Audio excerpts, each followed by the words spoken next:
The Lord be with you. And with your spirit. A reading from the Holy Gospel according to John. Glory to you, Lord.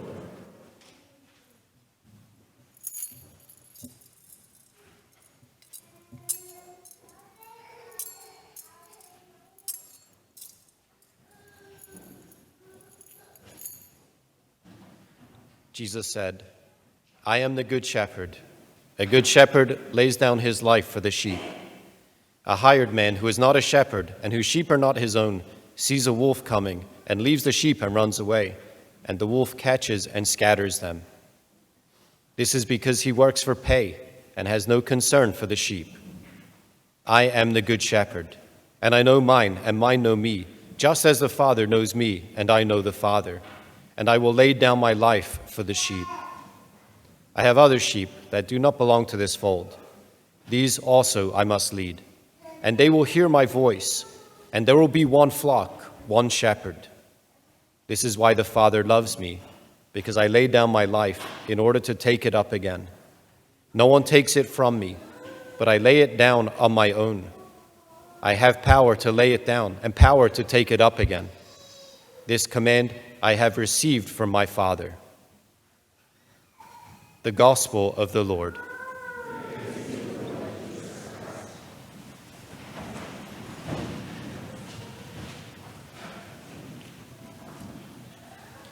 It's such a powerful gospel. And not just because of the way that it concludes, right? We have Jesus saying, I have the power to lay it down. I have the power to lay my life down. And I have the power to take it up again. This is one of the reasons why we celebrate this Sunday, the 4th of Easter, as Good Shepherd Sunday. Not simply the one way, because of course he's talking about being shepherd here, but the other way, that this is all to do with the resurrection.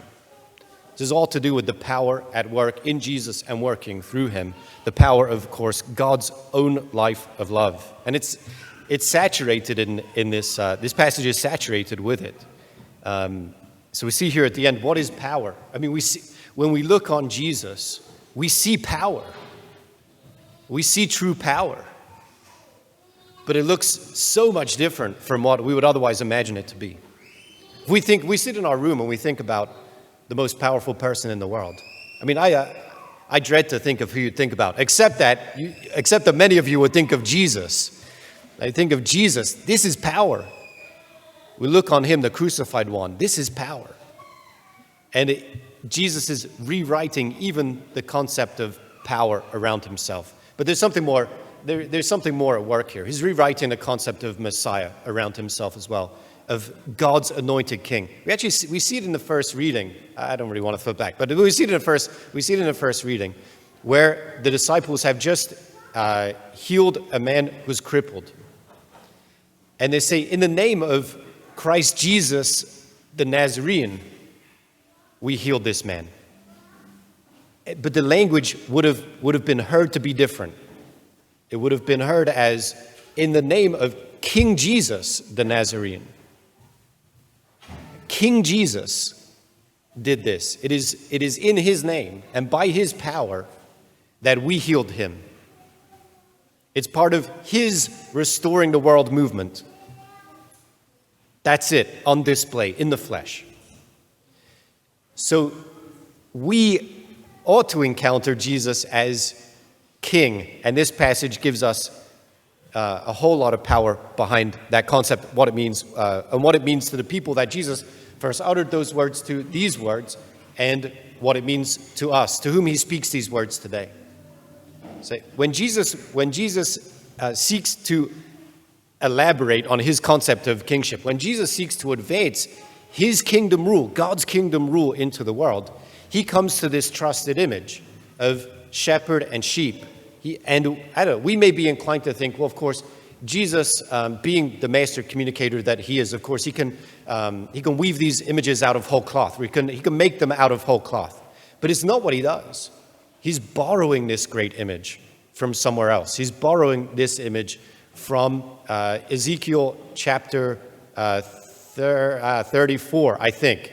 I messed it up before as well. It's either 43 or 34, but I'm pretty sure it's 34, where we see that there's this concept of shepherd and sheep is God relating to his people.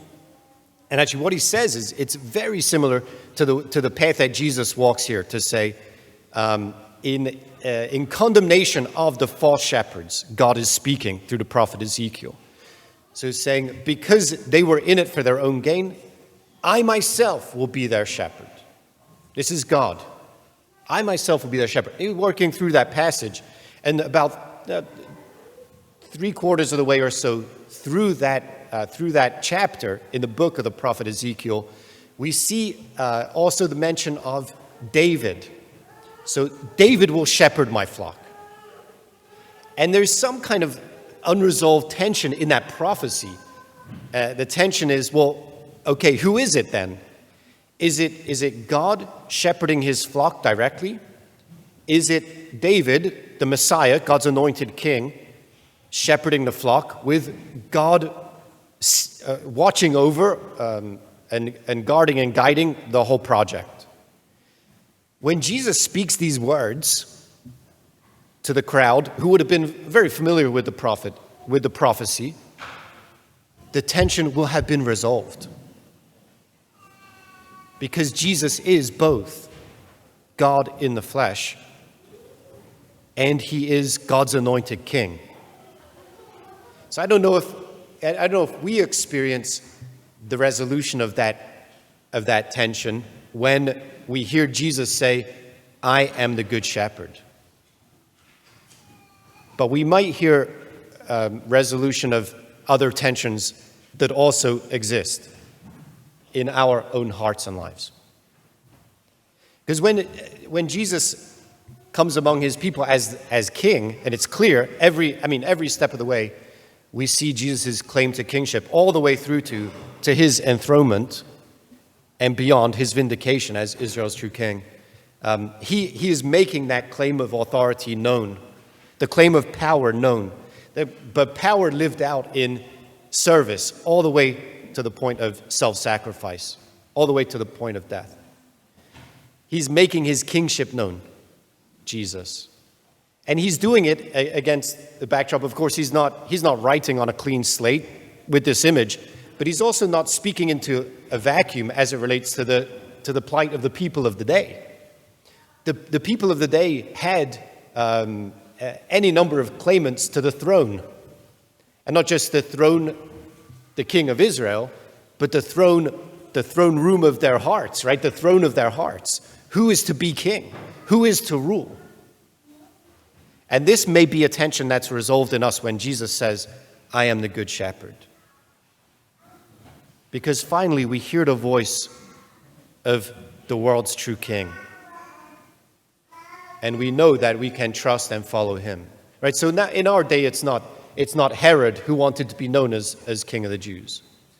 Right? It's not Caesar who wanted to be known as Prince of Peace and Son of God and all the rest. And in every way, they're advancing their own agenda. We don't have, at least here and now, we don't have the chief priests, the scribes, the Pharisees, all pushing some of their own nationalistic, radical agenda that turns out in the end to be an agenda that fleeces the flock. Where does the flock find their provision? Right? Where do the people find the rule that sets them free? And here we find it in Jesus. So, but what about us, right? There is still claimants to the throne in our day. Right? There is still any number of counterfeit kings that seek to claim our allegiance, that want more of our attention and energy, more of our blood and sweat and tears. And we hear the voices all over the place. There's a cacophony of claims for kingship these days. And where are we going to go? Where are we go? This is part of the trick of preaching this passage in the context of, say, living in America, is that we think we're self-ruled, right? We think we're self-ruled. Or we think that, you know what, if we're not self-ruled, we could handle it ourselves. Just give it to us, because that's what I prefer. And the idea is I don't want someone to rule over me. But there's the scriptural concept gives us, it explores for us and gives life to a reality that we may not want to grasp for ourselves, but in the end will be our true freedom, and that is that each and every one of us is ruled. Each and every one of us will be ruled. But the question is, by whom?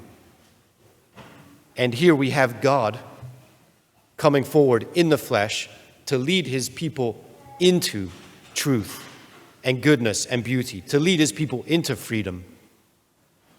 And it's as a result of his ruling over us that we get to experience that. So, in this cacophony, right, in this voices calling out, crying out for our allegiance, right, more energy, more attention, and do this, and you'll get there, wherever there is, right, satisfaction, fulfillment, wholeness, whatever. Do this, do more of this, and you'll get there. And everyone around us is crying out in the same way. Here comes Jesus. I am the Good Shepherd. We have to feel that in the very depths of our being. I am the Good Shepherd. All the false shepherds, all the false claimants for a king are in it for their own end. They're in it for their own ends. They work for pay, whatever that pay may be, and they have no concern for the sheep. Jesus, I am the Good Shepherd. I will lay down my life for the sheep. Do we see, when we look at the cross, when we receive communion, we look at the cross, is there any ounce of self-concern? Can we question at all Jesus' concern for us? Why he's in it? What he's up to? What his goals are? What he desires? It can't be. He lays down his life for us. Okay, this isn't the end, right? You're like, okay, he's winding down. Good. No, there's more. There has to be. Because we have to end with mission. We have to. We always have to end with mission. Because we see in Jesus that God's own life is mission. And if that's not to be in vain, it has to have legs in us. So here in the passage, it's right here. Yeah, he says, I have other sheep that do not belong to this fold. These also I must lead, and they will hear my voice. And there will be one flock, one shepherd. This is the whole life of mission of the church. When Jesus is speaking to his first century audience, he's intending to reinvigorate Israel. He hardly left the land. He was always in Jewish territory, except for a couple of times he steps out. Because he's reinvigorating the Israel project. And the Israel project is God's project to bring blessing to every corner of his creation. Israel's blessed, but they're blessed in as much as they bring his blessing to life in the world, for the world. So the original intention of Israel is, okay, sure, fine, there is us versus them. But the us versus them distinction is so that we, the us, can serve the them. So that we can bring God's blessing to them. And it all gone astray, all gone awry, right, the project. But that's what Jesus is doing, he's restoring that very project. But now that we are faced with life outside of the immediate physicality of Jesus speaking these words to a particular crowd at a certain time in history, we hear he has other sheep that do not belong to this fold. He has sheep beyond Israel. He has sheep beyond the new Israel that he's gathered to himself, that he wants to gather into his flock. And if they're to do it through the flock that he has called to himself, that he has established. And how profound is this? It's not that he's like, okay, so guys, you've got work to do, right? It's more than this. They will hear my voice. They will hear my voice. Jesus intends his people to make his voice heard and known in the world. And you know what? It's not. I hate to break it to some of you, although you will like this in the end. It is not a voice of condemnation. It's the voice of the Good Shepherd. It's the voice of the Good Shepherd. It's not a voice of condemnation. It's the voice of salvation.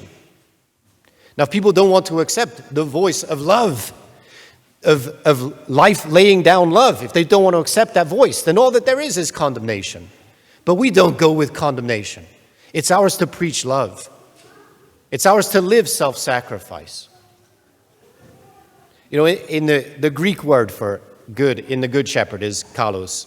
It is translated as good, but it's also translated as beautiful, handsome, noble, right? It's a richer concept than just good.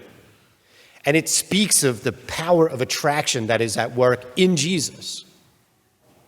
That voice, that call, summoning us to come on up ahead where he has gone and where he will give us strength to follow. And that, my friends, is the voice that we have to speak. Because everybody needs to hear this voice, to be gathered into one flock. And it's ours to speak it with our lips and our hearts and our lives.